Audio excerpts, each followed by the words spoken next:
Thank you, Mr. President. Mr. President, I come to the floor today to stand up for the workers that President Trump is failing. As a candidate running for president, Mr. Trump promised workers he would put them first and that he would bring back good-paying jobs, respectable jobs to their communities. But since day one, President Trump has done the exact opposite. He has rolled back worker protections and made it harder for families to become more financially secure. Now, this doesn't come as a surprise to me, especially when I look at President Trump's record as a businessman. I have to say he's refused even to allow his own hotel workers to organize or join a union, preventing them from having the opportunity to better advocate for safer working conditions and better pay. Mr. President, we all know that strong unions have helped create our middle class. And for many working families in the 20th century, a good union job or the right to collective bargaining helped them move up the economic ladder.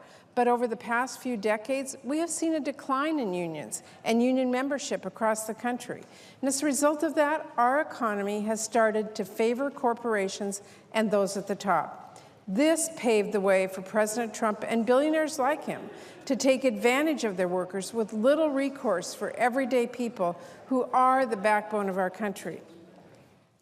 But, Mr. President, the National Labor Relations Board gives workers the opportunity to file charges against corporations when they are illegally fired or retaliate against workers for exercising their rights.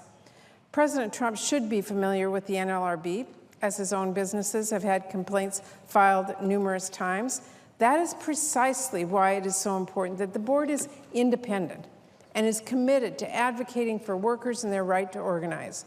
Mr. President, the preamble of the National Labor Relations Act clearly states it is the policy of the United States to encourage collective bargaining, to give workers a voice, allowing them to speak up for fair wages and safe working conditions. And it is the responsibility of the NLRB to ensure workers are being treated fairly and to resolve disputes between corporate management and workers. So it's clear to me that board members should believe in the core mission that I just stated of the NLRB and should be committed to standing up for workers and their right to collective bargaining, which is exactly why I have very serious concerns about Mr. Marvin Kaplan's record, which has largely been in opposition to the work and mission of the NLRB. As a labor staffer in the House of Representatives, Mr. Kaplan prepared and staffed hearings where Republicans consistently attacked the NLRB. In fact, I would be hard-pressed to name a single example of Mr. Kaplan supporting the rights of workers and unions. In addition to Mr. Kaplan's opposition to the core mission of the board, I also have deep reservations about Mr. Kaplan's lack of legal experience practicing before the NLRB. When I asked Mr. Kaplan about his lack of practical qualifications, his responses were telling.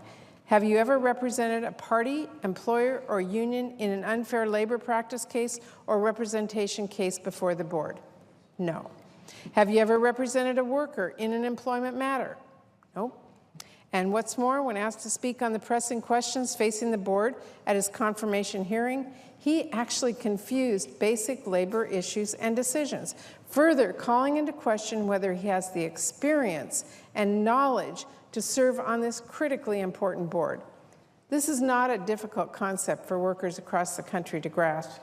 If you're not qualified for a job that is this important, or if you want to undermine the basic goals of the law, you shouldn't get the job.